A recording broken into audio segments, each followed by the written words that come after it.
ದಯವಿಟ್ಟು ನಮ್ಮ ಮಕ್ಕಳಿಗೆ ಕಲಿಸ್ಕೊಡ್ರಿ. ನಿಮ್ಮಲ್ಲಿ ಕೈ ಮುಗಿದು ಬೇಡ್ಕೋತೀನಿ ನಾನು. ದಸರಾ ನಮ್ಮ ಮನೆ ಹಬ್ಬ ಆತು, ದೀಪಾವಳಿ ಮನೆ ಹಬ್ಬ ಆತು, ಉಗಾದಿ ಮನೆ ಹಬ್ಬ ಆತು. ನಮ್ಮ ಇಂಡಿಪೆಂಡೆನ್ಸ್ ಡೇ ಮನೆ ಹಬ್ಬ ಆಗಲಿಲ್ಲಲ್ಲ, ರಿಪಬ್ಲಿಕ್ ಡೇ ನಮ್ಮ ಮನೆ ಹಬ್ಬ ಆಗಲಿಲ್ಲ.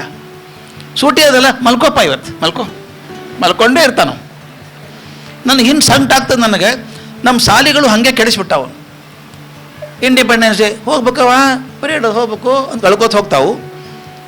ಯಾರೋ ಮುದುಕರನ್ನ ಕರೆಸ್ತಾರೆ, ಒಂದು ಲೆಕ್ಚರ್ ಕೊಡ್ತಾರೆ, ಎಲ್ಲರಿಗೂ ಒಂದು ಚಾಕ್ಲೇಟು ಉಂಡಿನೋ ಕೊಟ್ಟು ಮನೆಗೆ ಕಳಿಸ್ತಾರೆ, ಮನೆಗೆ ಬರ್ತಾವೆ. ಏನು ಮೆಸೇಜ್ ಕೊಡ್ತೀರಿ ಇಂಡಿಪೆಂಡೆನ್ಸ್ ಡೇ? ಅದಕ್ಕೆ ಎಷ್ಟು ಮಂದಿ ಜೀವನ ತ್ಯಾಗ ಮಾಡ್ಯಾರ ಗೊತ್ತದೆ?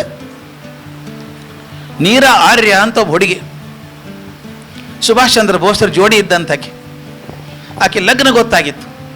ಅವ ಪೊಲೀಸ್ ಆಫೀಸರ್ ಗಂಡ. ಆದ್ರೆ ಆ ಮನುಷ್ಯ ಸುಭಾಷ್ ಚಂದ್ರ ಬೋಸನ್ನು ಕೊಲ್ಲಬೇಕು ಅಂತ ಪ್ಲಾನ್ ಮಾಡಿದ್ದ. ಅವನ ಹೆಂಡತಿ ನೀರ ಆರ್ಯ.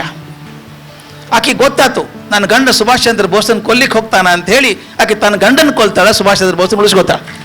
ಇದು ಪಾಪರಜ್ಞಾನ, ಇದು ಮೌಲ್ಯ. ನನ್ನದು ಮುಖ್ಯ ಅಲ್ಲ, ದೇಶ ಮುಖ್ಯ. ಒಬ್ಬ ಸುಭಾಷ್ ಚಂದ್ರ ಬೋಸ್ ಸಿಗೋದು ಅಪರೂಪದ, ಸಾಕಷ್ಟು 1000 ಮಂದಿ ಸಿಗ್ತಾರೆ. ಅವ್ನು ಉಳಿಸ್ಕೋಬೇಕು, ಗಂಡ ಹೋದ್ರು ಅಡ್ಡಿ ಇಲ್ಲ ಅಂತ ಮಾಡಿದ್ಲಲ್ಲ. ಯಾರು ನೆನೆಸ್ತೀವ್ರಿ ಯಾಕೆನ?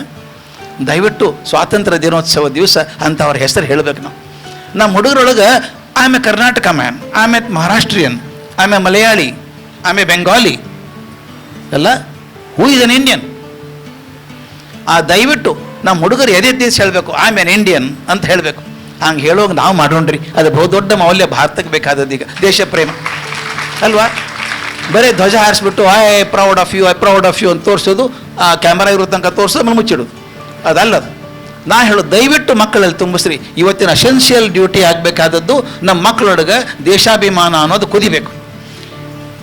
ನಮಗೆ ಸ್ವಾತಂತ್ರ್ಯ ಹಾಗೆ ಪುಕಟ್ ಬಂದಿಲ್ಲ, ಸಾವಿರಾರು ಜನ ಜೀವ ಕೊಟ್ಟಾರ್ರಿ.